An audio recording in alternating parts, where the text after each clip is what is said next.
Listen, do you want to stand out in a crowded online space? Well, stop pitching and start serving. Educate, empower, enable, impact. Thank you for tuning in to That Will Never Work, an award-winning podcast where we share inspiring information and personal experiences related to business and the entrepreneurial journey from those who are leaders in their respective field. Now, here's your host, author and business coach, Maurice. Hey, everybody. I just want to talk to you real quick about trying to stand out in a crowded online space. So some of us don't understand what it looks like or what it means to be different. I know for myself, I've heard a lot over the years about looking like, feeling like, sharing like it's someone else. I used to be part of an organization where they really stressed duplication. Maurice, what do you mean by that? And I'm pretty sure I made up the word. Well, what do I mean by that? So what I mean by that is that I had to look like someone else in order for me to get ahead. And for the longest time, I felt as though I had to do that. I believed that I needed to be someone else, something else that was not me at my core. And so because that individual had the perception of being successful, of being somewhere where I wanted to be when I articulated it at that time.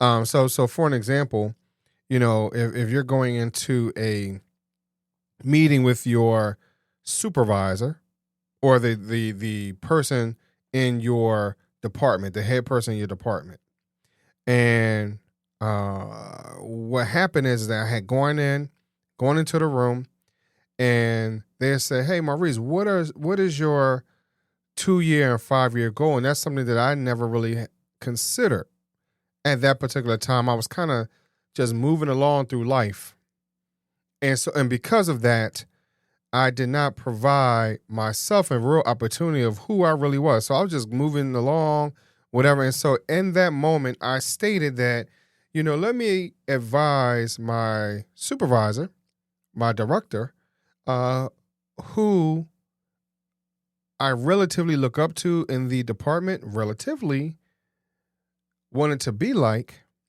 And so my supervisor advised me to be that person's shadow. And that did not always sit well with me because the overall vibe of that individual was not always positive. I didn't know that being a team leader, you had to be so rough and rugged. And that's not how I wanted to lead. That's not what I wanted to show anyone. And that's not something that I wanted to provide my coworkers. I didn't want to be that individual. I wanted to provide something else. That wasn't who I was. And so I started to become someone else, and that did not bode well for me. So I started to become myself by answering questions of my team members. I started speaking to my team members. So, and I'll give you an example. There was one team member that she was hired on as a temp. Okay, fine. She's hired on as a temp.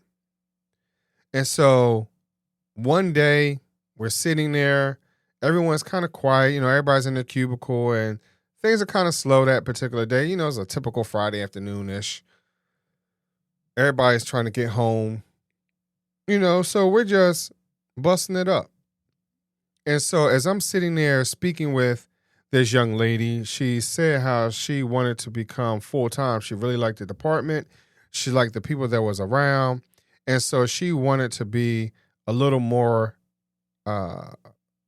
full-time-ish, because part-time she was kind of hit or miss with her timing or whatever else. So she wanted to be a little bit more full-time-ish. And I said to her, well, listen, let's make you permanent, not just full-time hours, but let's make you permanent, benefits and all that type of stuff.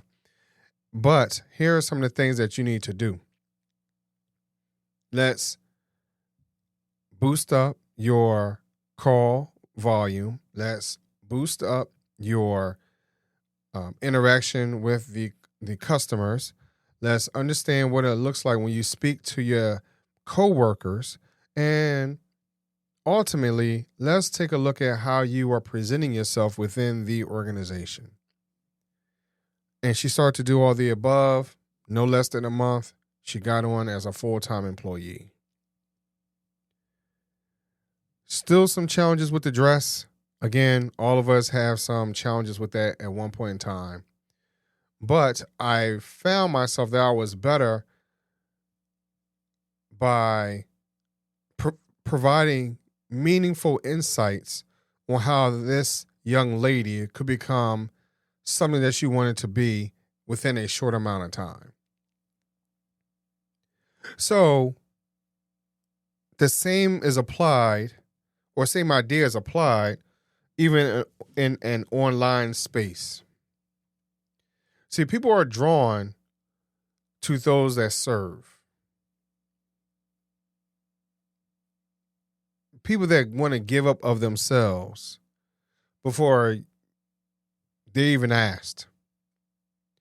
And you might ask, like, well, Maurice, what does it mean? Like, why would I need to do that? Because it builds trust. It allows you to build a relationship with that individual that you may not have known was available, that you may not have known was there. And so now you have the opportunity, right, to have a relationship. And as you're building trust with them, they might be able to hear you a little differently. They'll be able to digest the information that you're providing a lot differently, which now positions you as a great resource in their lives. A lot of us don't understand what it means to be a real resource. Some of us don't even know how to cultivate that type of relationship to be a resource. So one of the things that I've learned personally is to not be someone else. I needed to be my authentic self. So as of today, out of a lot of the relationships that I have cultivated and I've helped to mature and spoken through and needed like some dough, I had to knead myself a little bit like some dough, like I'm baking some bread or some biscuits. That sounds good right about now. But some of us have to do that. Go back into the lab and work on ourselves, let Dr. Strange or Dr. Jekyll or somebody else mold us into something where we can be that person that has built trust, that has become a resource, and now you get the chance to stand out in the online space that appears to be crowded. Here's the reality. All of us are unique, right? There's only one you. Regardless, like myself, my name is Maurice D. Chisholm Sr., right? That's because my son is a junior. So even though we share the same name, and sometimes people don't know who they're speaking to when they say, hey, Maurice, or hey, Reese, or whatever it is, we're still individuals, right? No matter how much my daughter looks just like me, right? We are still individuals. So tap into your authentic self. Tap into who you really are. Tap into your God-given ability. Show a little bit of vulnerability, which is not easy to do. So show some accessibility and provide the people what they're looking for, which is an answer to their problem. I challenge you to become that resource today. I'll talk to you a little later. Thanks for listening. Follow Maurice Chisholm on social media to stay connected and check back weekly for new episodes. Until next time, that will never work. Or will it?